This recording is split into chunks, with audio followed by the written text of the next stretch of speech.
Come here. Let's go to work.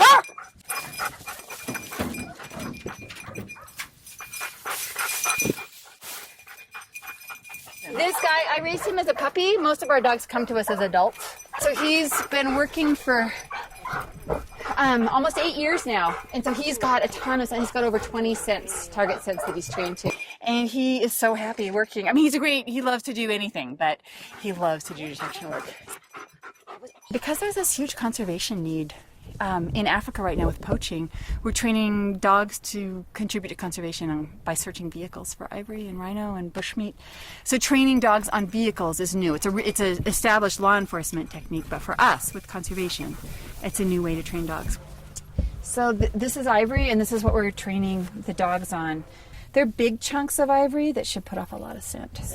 So my scent with the ivory on it, I'm going to put this in the trunk.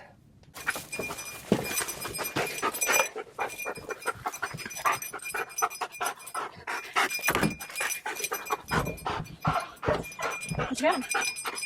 A bowl. Good. Show me.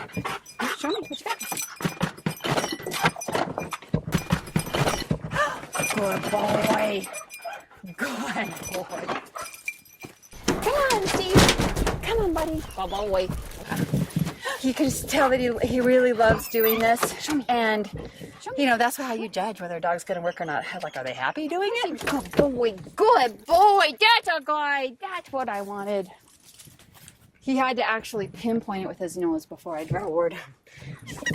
Oh, good boy. So these dogs, these two dogs, we selected them and are training them to go to Africa and work with an anti-poaching group that works closely with the government of Zambia, and they're trying to stop poaching in Zambia. So there's a team of 65 scouts, and they work closely with the Zambian government. Like I said, they're armed, they're basically a paramilitary, and they need dogs so they can work on roadblocks and search vehicles for ivory that's, you know, leaving Zambia, and bushmeat that's being, you know, snared and then trafficked outside of Zambia, as well as inside of Zambia. But rhino horn and ivory are so valuable right now that it's just worth anything to try to smuggle it and sell it. And dogs are great at checking quickly. They can check a car and tell their scout handler whether there's ivory or rhino or bushmeat inside of it, so they can do a search, and then law enforcement takes over. So the role of these dogs is to find illegal wildlife traffic and help stop it. So we're gonna put this little rhino in this tractor. I think I'll probably put it in somewhere in the engine. So Cooper is 9, and he's always actually been a really big help because he hides the ivory for me, and then I can work without knowing where it is, which is really necessary. So I'm not always cueing the dogs because I don't know where it is. And he just keeps me on track. I put it down by the engine a bit so that it kind of it blends with the oil and all that other scent, and kind of touch the car because there's going to be a lot of work with it. There's going to be a lot of, you know, activity around the ivory and smuggling it out of the country. So yeah. He's on scent, and I can tell because he's very diligent.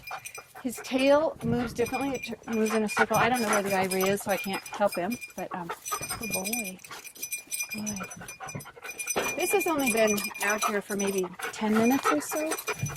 And Pepin has never worked on vehicles, but it doesn't really matter to him where he works. Okay, when he closes his mouth, he's sniffing really intently and quietly, which means he's sort of hot on the scent. Good boy. What'd you got? Check. Okay, he thinks he found it. I can't see it. Oh, I see it. Good boy. It's like heroin for him. You can tell he's shaking. His pupils get super big. That's a boy. That's a good boy. And this is his paycheck. He gets to tug. This is the happiest time he has. He loves searching. He loves the work part, and then he gets this as a reward. Okay. the reward for working these dogs is working these dogs. I can't tell you how much joy it brings me just to spend time watching them learn. There's something also incredibly primal about being with an animal and responding to it and helping it get somewhere. Like these dogs, they know that Ivory will bring them a toy, but now it's making that more complex. Every game is going to be a little harder.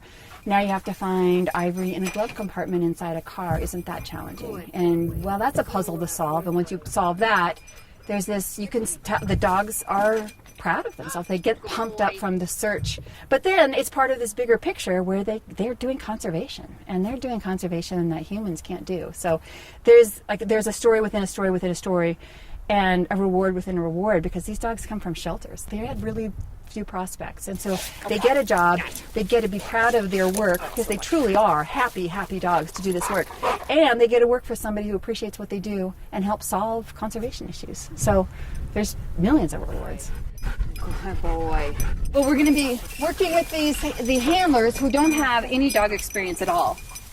It's a lot to learn, and it takes a long time, and so we're committed to really helping these guys learn and work dogs for a long time. You know, we're not just going to go over there and drop dogs off. We're there to train them for a long time and then be there every year to keep them going and increasing their knowledge.